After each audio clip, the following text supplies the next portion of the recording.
Okay, so what we're doing is we're looking at a time-lapse video of me rendering that tentacle. The drawing itself took a little bit over an hour. I sped up the film so you guys can watch the process. One thing I would focus on when you're watching this is how I adjust and move the pencil around to create specific values or to apply various levels of shading from light to dark. So a lot of times you will see my hand just automatically move the pencil. And then I'm sticking to tools that you would have available to you. So anything that I covered in the earlier videos, like using a cotton ball, creating a blending stub with a piece of paper, Q-tip, anything like that. I'm not using any of my other art supplies to do some of the effects on here.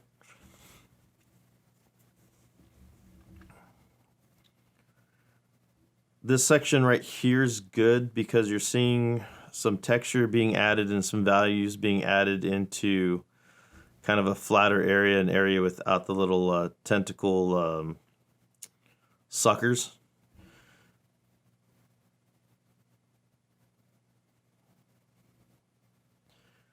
The other thing I want you to notice that I just did was rotating the paper. So you can't take your hand off your wrist. You can't rotate your wrist. So the one thing you can move and rotate around is your paper. And then also keep in mind, you see that I have paper under my hand. This is to prevent other parts of the drawing from getting smudged or getting stuff put in it that I don't want it to have.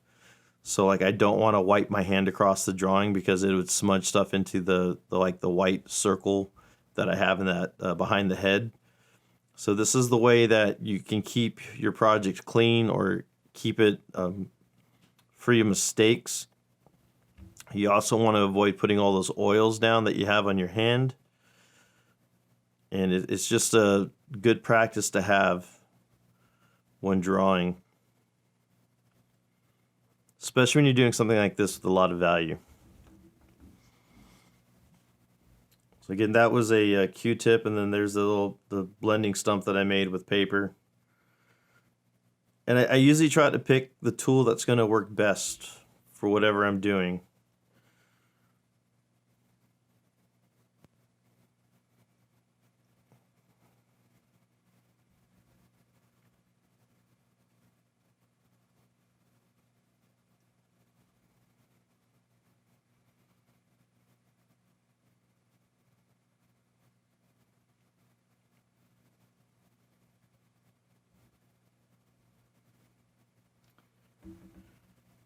So again, a lot of what you're going to see, and this is another important thing, you're going to see the same technique being repeated over and over and over again. A lot of this is just technique, tools using and repeating it over and over again to get the desired effect.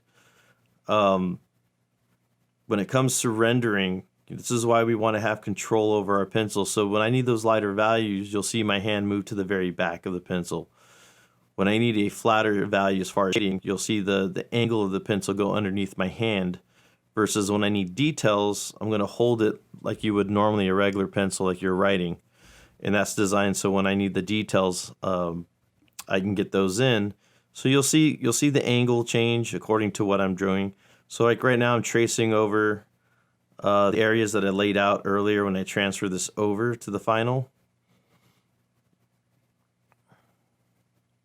And then I'm just working in my values, and I try to keep everything consistent. And right there I'm adding some texture in that big flat area of the skin that you can see.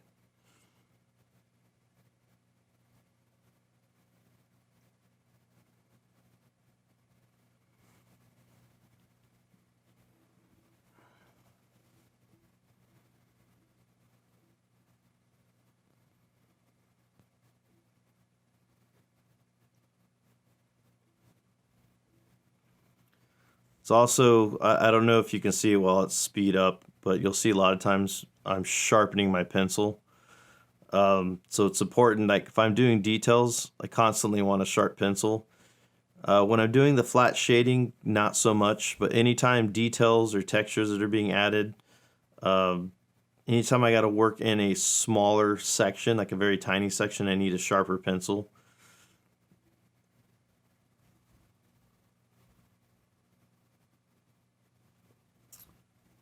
One thing I forgot to mention earlier, so I'm right-handed. That's why I'm starting on the upper left-hand side. So I'm going to start upper left and work my way down to the middle, and then I finish on the right-hand side. This prevents my hand from going through stuff that's already been drawn and ruining it. If you're left-handed, you just go the opposite way. You work from your right and you work to your left. The other thing is when you're shading, it doesn't have to be right side up either. You can flip your paper upside down and be shading that way. So whatever keeps your hand out of it, whatever keeps you consistent in your marks and what you do, that's the approach that you need. And then some of these bright spots that you're seeing, that's from the light capturing the film.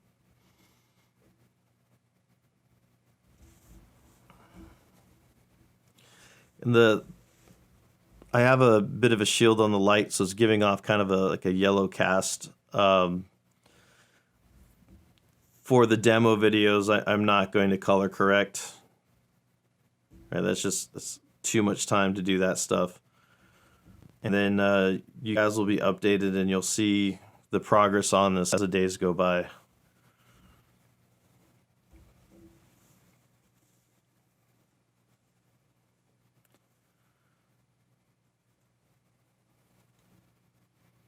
So we're about to wrap this up. We got a little bit over 2 minutes left. Again, the thing I can't stress more is I'm just basically repeating the same thing over and over again as far as technique. I'm also keeping in mind where I want my light source to be and my darkest shadows to be.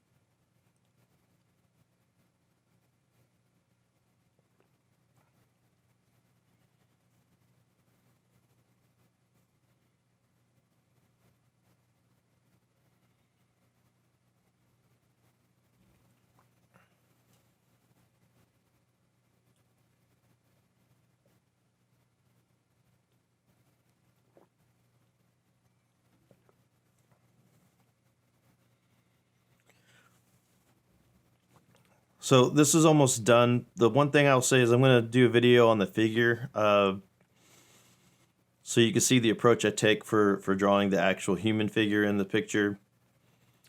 I might make a video for the adjustments I will make at the end. So even after I'm done rendering and shading all of this, at the very end there will be adjustments that I'll make.